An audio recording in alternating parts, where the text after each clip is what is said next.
In question 4 of this exercise, the problem statement is as follows. The students of a class are made to stand in rows.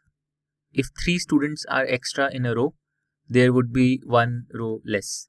If 3 students are less in a row, there would be 2 rows more. Find the number of students in the class. So we don't know the number of students. We don't know the number of rows or the number of students per row. What we know is that if the number of students per row is changed by a certain amount, for example, if it's increased by 3, then the number of rows decreases by 1. And if the number of students per row is decreased by 3, then the number of rows increases by 2. So how do we solve this problem? How do we find out the number of students in the class? Well, it would be very helpful if we have a visual to tell us what's really going on in this given situation. So I've drawn a visual for you. Just observe it carefully. So what I've assumed is just look at this grid first on the left. So I've assumed that there are S students per row. In the original arrangement, there are S students per row and there are R number of rows. So the total number of students is, let's denote that by N. So the total number of students is S into R. Now the first part of the problem statement says, if 3 students are extra in a row, there would be 1 row less. So if 3 students are added, so now look at this arrangement. So if 3 students are increased, so these red dots represent the 3 extra students per row.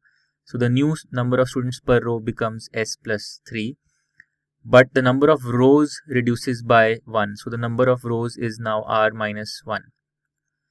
Okay, but what remains the same is the total number of students. So the total number of students is still equal to the product of the number of rows into the number of students per row. So the total number of students can be written as S plus 3 times R minus 1. So equating this expression with this expression will give us our first equation in S and R. So let's do that. So SR, this number, this original value of N, should be equal to S plus 3 times R minus 1. So let's expand it and see what we get. So SR is equal to SR, then S times minus 1, so that's minus S, then R times 3 or 3 times R, so that's 3R, and then 3 times minus 1, which is minus 3. So here the SR terms cancel out and we are left with a linear equation in S and R, and that linear equation is minus S plus 3R minus 3 is equal to 0. So let's call this equation 1. Now the second piece of information says, if 3 students are less in a row, then there would be 2 rows more. So now look at this second reconfiguration. So the number of students per row has reduced. It has reduced by 3. So the new number of students per row is now S minus 3.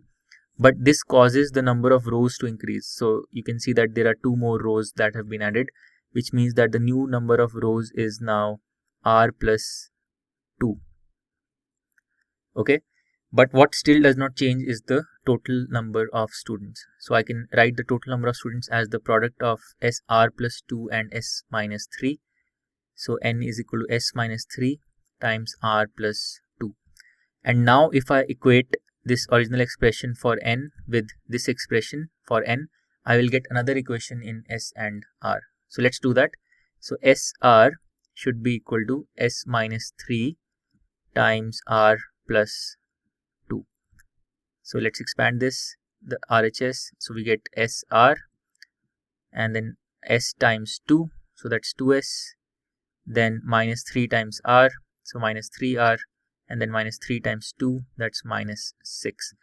And once again the SR terms cancel out and we are left with a linear equation in S and R. And that linear equation is 2S minus 3R minus 6 is equal to 0. So let's call this equation 2. Now we have a pair of linear equations in S and R, this equation and this equation. And we see that the coefficient of R in the first equation is 3 and in the second equation is minus 3. So let's simply add the two equations and that will eliminate R. and what we will get is, on the LHS we will get 2s plus minus s, so that's s, and the r terms will cancel out, and minus 6 and minus 3 is minus 9, so s minus 9 is equal to 0, which means that s is equal to 9.